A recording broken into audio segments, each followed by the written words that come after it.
है अपने हक और अधिकार के लिए। जब भजनलाल जैसी सरकारें हो तो यहाँ तो आपको पता है कि रात कब होती है दिन कब होता है इसका पता ही नहीं चलता। भजनलाल सरकार के अंदर हमारे लोग वोट के समय तो जाति भी याद करते हैं, सारी बातें याद करते हैं, हाथ जोड़ के आ जाते हैं और जैसे ही वोट मिलता है और मंत्री बनते हैं। शिक्षा के नाम पर सरकार बात कर रही है, लेकिन विशेष शिक्षक लगाने की जो बात है गहलोत सरकार के समय बजट के अंदर जो भर्ती निकाली थी उसके अंदर से भी 1200 पद अभी बेगलों के खाली है और पर पंचायत भी अगर आप ले और पर गांव अगर ले तो बहुत बड़ी संख्या होती है। लेकिन पर पंचायत भी 5000 से ज्यादा विशेष शिक्षकों के पद सरकार निकाल सकती है। मैं आपको धन्यवाद दूंगा कि आप अपनी मांग के लिए डटे रहे, आपने आंदोलन की शुरुआत की और देखिए लोकतंत्र के अंदर लंबा लड़ना पड़ता है अपने हक और अधिकार के लिए। जब भजनलाल जैसी सरकारें हो तो यहाँ तो आपको पता है कि रात कब होती है दिन कब होता है इसका पता ही नहीं चलता। भजनलाल सरकार के अंदर भाइयों बहुत बुरी स्थिति है। एसआई भर्ती को हमने रद्द कराया और डबल बेंच के अंदर सरकार चली गई और सरकार ने उस वक्त कहा था, सरकार एक मंत्री जो किरोड़ीलाल जी उलझ गए थे मेरे से और वो कह रहे थे कि आपने नहीं कराई हमने कराई, ये किया वो किया।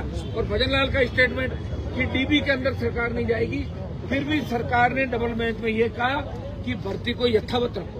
यहाँ सरकार की करने और करने के अंदर अंतर नहीं है, क्योंकि लोकतंत्र की हत्या इस देश के अंदर हो गई और राजस्थान में भी कांग्रेस बीजेपी मिलकर सारा काम करे। अंतर चुनाव का परिणाम भी आपने देखा होगा, जब कांग्रेस भारतीय जनता पार्टी मिलकर एक संघर्ष करने वाले व्यक्ति को हरा रहे थे, ये आपने देखा।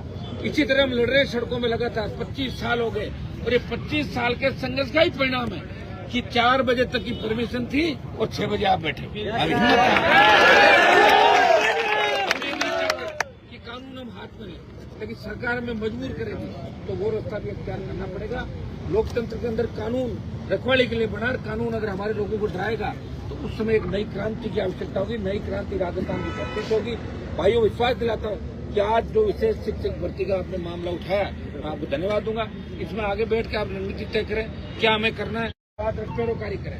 हमारे लोग वोट के समय तो जाति भी याद करते हैं, सारी बातें याद करते हैं, हाथ जोड़ के आ जाते हैं और जैसे ही वोट मिलता है और मंत्री बनते हैं या नेता बनते हैं उसके बाद अपनी जाति अपने गांव अपनी ढाणी को भूल जाते हैं। ये बहुत बड़ा दुर्भाग्य राजस्थान उस देश का।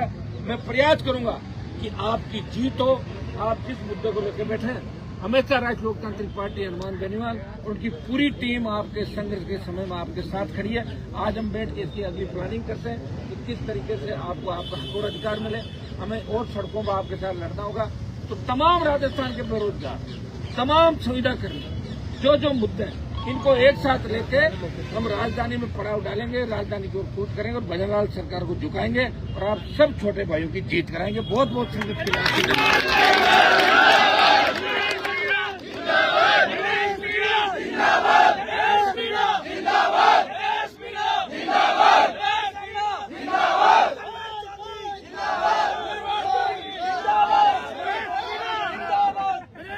बहुत आगे तक जाएगा।